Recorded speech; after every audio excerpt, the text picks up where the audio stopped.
매일 성경 묵상을 돕는 해설 가이드입니다. 안녕하세요. 묵상 코치입니다. 함께 읽고 나눌 말씀은 아모스 1장 1절에서 2장 3절까지 말씀입니다.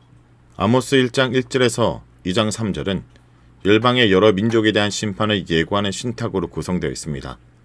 그들이 지은 죄로 인하여 반드시 심판받게 된다는 내용이 여러 민족들을 향해 반복되고 있습니다.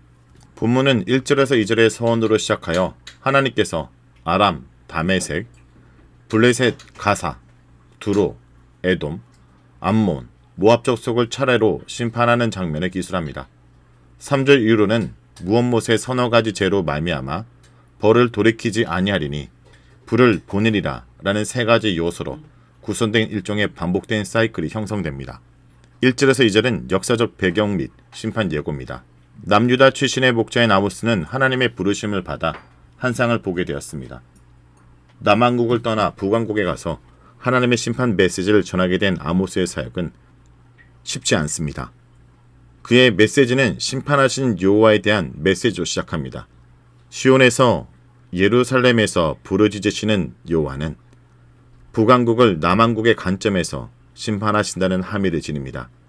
즉 예루살렘 성전에서의 제사의식을 버리고 베델과 단의 금송아지와 우상을 섬기는 북왕국 이스라엘 죄에 대한 하나님의 엄중한 심판을 선언하고 있습니다.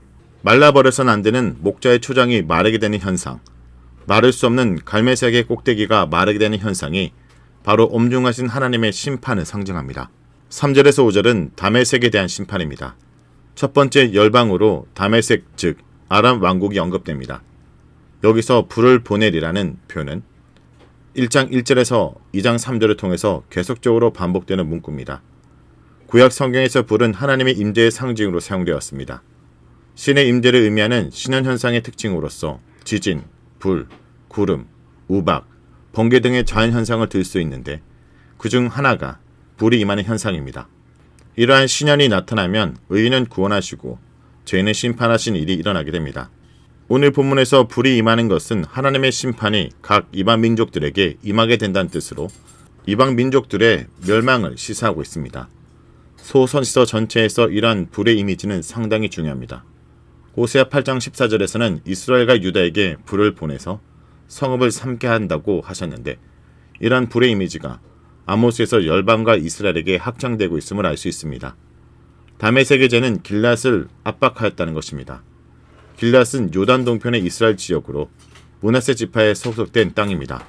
따라서 다메섹이 이스라엘 왕국을 핍박하였다는 것이 하나님께서 다메섹을 벌하시는 제목이 됩니다.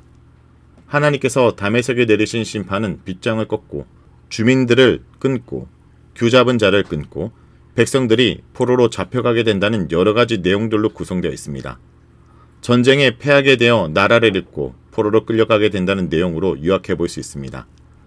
여기서 우리는 같은 심판 사이클의 반복을 통해 하나님께서 이 열방들에게 회개의 기회를 주지 않고 오직 심판만을 선고하고 계신다는 점을 주목해서 보아야 합니다. 벌을 돌이키지 않겠다는 표현은 위에서 언급한 것처럼 벌을 돌이키지 않겠다는 의미 혹은 그 나라를 용서하지 않겠다는 의미를 나타냅니다. 둘 중 어느 경우든지 하나님의 심판은 매우 확실한 것이며 심판에 벗어날 방도는 제시되지 않고 있습니다. 하나님 앞에서 죄악을 범한 죄인들 혹은 그 죄인들의 공동체에게 반드시 심판을 내리신 하나님의 정의와 공의의 모습을 우리는 매우 뚜렷하게 목격하게 됩니다. 열방을 향해 이렇게 말씀하시는 하나님의 심판의 준엄성은 과연 이스라엘 백성들에게도 동일하게 적용될 것인지 우리는 질문하지 않을 수 없게 됩니다. 6절에서 8절은 가사에 대한 심판입니다. 두 번째 사이클은 가사 즉 블레셋에 대한 심판입니다. 블레셋의 다른 여러 도시들 즉 아스돗, 아스글론, 에그론이 8절에 언급되어 있으므로 블레셋 전체에 대한 심판을 예언하신 것으로 해석할 수 있습니다. 블레셋의 제약은 그들이 사로잡은 자를 에돔에 넘긴 사실입니다. 이 구절이 어떤 역사적 사항을 가리키고 있는지는 분명하지 않으나 사람들을 에돔에 팔아버렸다는 사실은 블레셋의 비인격적이고 비윤리적인 삶의 모습을 분명하게 보여준다 할 수 있습니다. 9절에서 10절은 두로에 대한 심판입니다. 세 번째 사이클은 두로에 대한 심판입니다. 두로의 잘못은 형제의 계약을 기억하지 않았고 그래서 사로잡은 자들을 에돔에 넘긴 것입니다. 여기서 형제의 계약이 무엇인지는 명확하진 않습니다. 이스라엘과의 관계를 의미할 수도 있고 또 다른 어떤 민족과의 관계를 의미할 수도 있습니다. 분명한 것은 블레셋의 에돔에 넘긴 죄가 두루의 경우에는 반복되면서 조금 더 명확하게 형제 계약을 어긴 점이 부각되고 있다는 점입니다. 하나님은 사람들 사이의 언약을 어기고 비윤리적인 행위를 하는 것을 미워하십니다. 11절에서 12절은 에돔에 대한 심판입니다. 에돔은 앞선 블레셋과 두로로부터 사람을 넘겨받아 노예로 부린 것으로 생각됩니다. 그런데 정작 에돔의 죄의 부분에서 언급되는 것은 칼로 형제를 쫓아가고 궁유를 벌였다는 점입니다.